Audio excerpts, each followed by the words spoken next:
Hello everyone, my name is Prerna and our today's topic is matter. What is matter? Okay, so this is the topic of class 8th, chapter number 4 and class 9th, chapter number 1, chemistry. Okay, you can relate to both the chapters. So what is matter we'll see in this video, and about the constituents of matter, how matter is made, and about the states of matter we'll see everything in this video. So let's start. So students, you can see a picture here in the background. So in this picture you can see many things, right? So what are the things you can see? You can see a picture here. Okay, you can see a screen here, you can see pen, you can see the books here, you can see this cover, you can see many things in this picture. Okay, there are many things placed in this picture, and if you will notice, कोई भी चीज़ हो आपके around या फिर आप इस picture से relate कर सकते हो, तो anything, I am talking about anything around you. So सब चीज़ों के अंदर क्या होता है, anything around you, everything around you has some mass. सब चीज़ों के अंदर कुछ ना कुछ मास होता है, ठीक है. And everything occupies space. Everything big और स्मॉल, चाहे वो छोटी हो या बड़ी हो, सब कुछ ना कुछ जगह घेरती हैं, स्पेस घेरती हैं. कोई छोटे साइज़ की चीज़ होगी तो वो कम स्पेस घेरेगी, जैसे एक नीडल होती है या पेन हो गया हमारा, वो कम स्पेस घेरेंगे. अगर हम बुक्स की बात करें, बुक की बात करें, कंप्यूटर की बात करें, तो वो ज़्यादा स्पेस लेंगे, राइट. सो चाहे कोई भी चीज़ छोटी हो या बड़ी हो, everything needs space. Okay, so everything is having mass and everything is occupying space, right. So matter, the definition of matter is this, means कोई भी चीज़ जो भी आपको अपने चारों तरफ दिखाई देती है, कोई भी चीज़ हो सकती है वो, जिसके अंदर मास है, that is having mass and that is occupying space, that is called a matter. So the definition of matter is anything around us that has mass and occupy space. कोई भी चीज़ आपके अराउंड जिसका मास है, जिसमें कुछ भार है, मास है, और जो स्पेस ऑक्यूपाई करती है आपके सराउंडिंग में, that is a matter. Okay, so in brief I can say everything you can see around you is a matter. So next is what are the states of matter. Matter की states क्या होती है, means matter किस किस form में मिलता है. सी, आपके अराउंड जितनी भी चीज़ें हैं, या तो वो सॉलिड होंगी, ओके, या फिर वो लिक्विड होंगी. सॉलिड की अगर आप बात करो, चेयर हो गया, टेबल हो गया, यूटेंसिल्स हो गया, बुक्स हो गया, दीज आर सॉलिड्स, राइट. अगर हम लिक्विड की बात करें, that then water, oil, juice हो गया कोई भी, ठीक है, तो वो चीज़ें क्या है, लिक्विड फॉर्म में है. And next is gas. Gas की फॉर्म में जैसे आपकी ऑक्सीजन हो गई, हाइड्रोजन हो गई. तो जितनी भी चीज़ें आपके अराउंड में होती हैं, these are found in 3 states and these are called the states of matter. So there are 3 states of matter in which matter is found. These are solid, liquid and gas. Next is composition of matter. कोई भी matter है, suppose I am talking about a book here, तो suppose मैं book की बात करती हूँ, तो वो किस चीज़ से मिलकर बना है, what are the things that make a book, किस चीज़ से मिलके कोई भी मैटर बनता है. So the answer is matter is made up of particles. ठीक है, matter is made up of particles. बहुत छोटे छोटे पार्टिकल्स होते हैं जिनसे मिलकर मैटर बनता है, और इन पार्टिकल्स को हम बोलते हैं atoms and molecules. And the definition of atom and molecules you will see in further classes.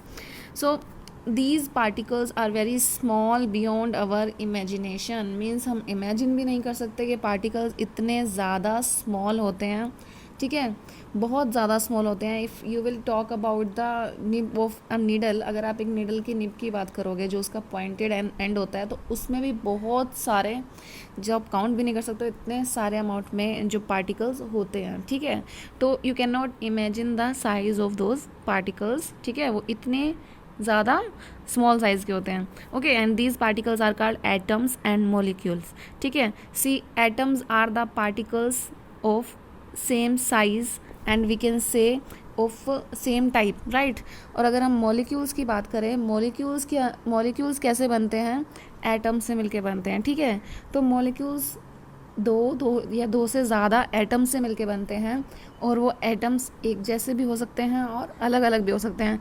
If I talk about hydrogen gas, तो हाइड्रोजन गैस होता है H2 that is made up of 2 hydrogen atom. It is a molecule. Okay, hydrogen का molecule है ये and it is made up of 2 hydrogen atoms. तो 2 hydrogen atoms हैं और and both are same. ठीक है, इस तरह से सिमिलर एटम से मॉलिक्यूल बनता है. If I talk about the water, this is the structure of water.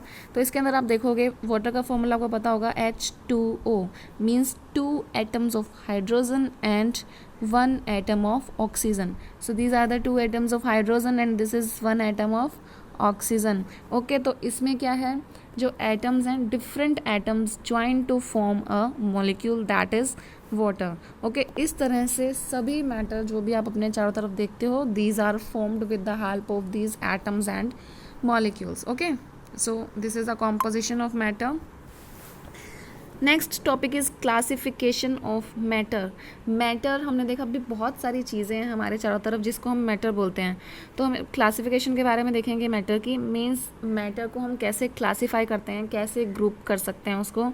तो जो मैटर है, मैटर को हम 3 ग्रुप्स में डिवाइड करते हैं and these groups are elements, compounds and mixtures. ठीक है, आप अपने चारों तरफ जितने भी मैटर देखते हो, दीज आर एलिमेंट्स या फिर कंपाउंड्स हो सकते हैं या फिर वो मिक्सचर्स हो सकते हैं. ठीक है, अगर हम एलिमेंट्स की बात करें तो elements are made up of only 1 type of atoms. Okay, 1 type of atom, जैसे मैंने आपको एग्जांपल भी दिया था हाइड्रोजन गैस का.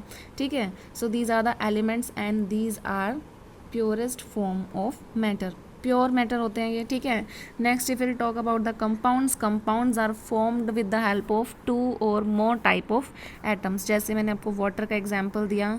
सो in water there are 2 types of atoms, these are hydrogen and oxygen. तो ऐसी सब्सटेंसेस या ऐसे मैटर जिसमें 2 या 2 से ज़्यादा टाइप के एटम्स कंबाइन होके कुछ बना रहे हैं, उनको हम बोलते हैं compounds. Okay, and these are also pure. Next हम बात करते हैं मिक्सचर्स की. तो देखो कुछ मैटर होते हैं जो मिक्सचर होते हैं. If will talk about the air, आपको पता है air is a mixture of many gases. Okay, ये कोई प्योर फॉर्म में नहीं होता है और इसमें जो कॉम्पोजिशन होती है वो फिक्स नहीं होती है. देखो मिक्सचर के अंदर, कंपाउंड के अंदर क्या था कि हाइड्रोजन और ऑक्सीजन की जो अमाउंट है that is fixed. 2 molecule of hydrogen and 2 atoms of hydrogen and 1 atom of oxygen will make up water. अगर हम इनकी कॉम्पोजिशन को चेंज कर दें, ठीक है, अगर हम 1 एटम हाइड्रोजन लें या 2 एटम ऑक्सीजन लें तो वाटर नहीं बनेगा. ओके, तो कंपाउंड्स के अंदर जो एक प्रोपोर्शन है दैट इज़ फिक्स्ड, लेकिन मिक्सचर्स के अंदर ऐसा नहीं होता. ओके, क्या होता है इसके अंदर, जो भी चीज़ें हैं, एलिमेंट्स हैं या कंपाउंड्स हैं, can be mixed in any proportion and make mixture. So we were talking about the air. Air के अंदर बहुत सारी गैसेस होती हैं और उनकी जो क्वांटिटी है या फिर हम बोल सकते हैं प्रोपोर्शन होता है, उनका चेंज होता रहता है. ऑक्सीजन हो गई, कार्बन डाइऑक्साइड, ठीक है, तो वाटर वेपर्स हो गए. टाइमली मौसम के हिसाब से या फिर हीट के हिसाब से वो चेंज होती रहती हैं उनकी कॉम्पोजिशन. ठीक है, so air is a mixture. So we can classify matter into 3. These are elements, compounds and mixtures. Elements and compounds are pure and mixtures are not pure because these are mixtures, right? See, यहाँ पे आपको एक periodic table दिख रही है. Periodic table क्या होती है, देखो आपके अर्थ पर जितने भी एलिमेंट अब तक डिस्कवर हो चुके हैं, I told you about the element is in the previous slide. Element are the purest form of matter. तो जितने भी एलिमेंट्स अब तक डिस्कवर हो चुके हैं, आप इसमें देखोगे दीज आर 118. ठीक है, लास्ट जो एलिमेंट है दैट इज़ 118th. ओके, तो सभी एलिमेंट्स को यहाँ पे उनकी प्रॉपर्टीज़ के अकॉर्डिंग अरेंज किया गया है एक टेबल के अंदर, जिस टेबल को हम पीरियोडिक टेबल बोलते हैं. ठीक है, so why I am showing you this periodic table. See, देखो जितने भी एलिमेंट्स हैं आप इस टेबल में देख सकते हो, वो या तो मेटल हैं या नॉन मेटल्स हैं या फिर मेटलॉइड्स हैं, और कुछ सब्सटेंसेस ऐसे हैं जो रेडियो एक्टिव सब्सटेंसेस हैं. So if you will see, ये जो आपको ये जो पार्ट दिख रहा है ग्रीन वाला, ठीक है, इसके लेफ़्ट की अगर आप बात करोगे, so these all are metals. Okay, if you will talk about the right side, these all are non metals. Okay, और ये जो बीच में ये जो ग्रीन कलर के एलिमेंट्स आपको दिख रहे हैं, these are called the metalloids. Metalloids क्यों बोलते हैं? क्योंकि इनके अंदर कुछ प्रॉपर्टीज़ मेटल्स की हैं और कुछ प्रॉपर्टीज़ नॉन मेटल्स की हैं। और in the next video will study what are metals and what are the non metals and what are their properties. हम सब कुछ नेक्स्ट स्लाइड में नेक्स्ट वीडियो में देखेंगे, नेक्स्ट लेक्चर में देखेंगे। और देखो कुछ एलिमेंट्स ऐसे हैं जो रेडियो एक्टिव हैं, जो स्टेबल नहीं होते हैं, ओके। जो एक नॉर्मल टेम्परेचर पे, अगर हम रूम टेम्परेचर की बात करें, ठीक है, टेम्परेचर और प्रेशर की बात करें, तो वो उस रूम टेम्परेचर या प्रेशर पे स्टेबल नहीं होते हैं। सो इनको हम बोलते हैं रेडियो एक्टिव सब्सटेंसेस या रेडियो एक्टिव एलिमेंट्स बोल सकते हैं, ठीक है। So these all are the elements that are present on the earth and these are grouped into metals, non-metals and metalloids. So students, this was your lecture. That's all today for today. Thank you.